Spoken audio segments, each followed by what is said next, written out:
Quand Bordeaux renoue avec son histoire, comme aux plus belles heures du port maritime, 4000 bouteilles de vin sont chargées à bord de ce vieux gréement.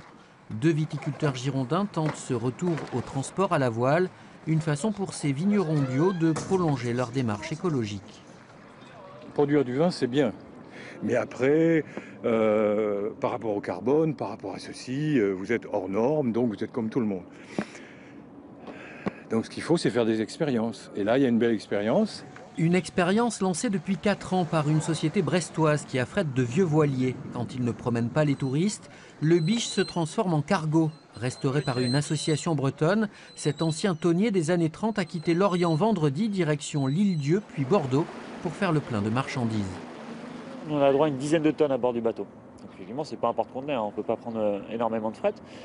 Mais c'est pas vraiment ça le but, en fait, je pense, de transporter une énorme quantité. C'est vraiment de faire comprendre qu'on peut faire du transport autrement qu'avec des gros moteurs gasoil et on peut le faire à la voile.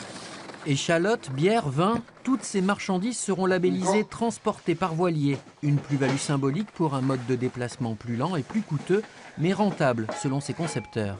Il y a une vraie viabilité aujourd'hui avec le contexte que l'on a, c'est-à-dire des voiliers du patrimoine, des voiliers qui sont des témoins d'une autre époque, un anachronisme apparent. Il y a une vraie viabilité aujourd'hui par rapport aux différents réseaux et aux différentes routes qu'on exploite.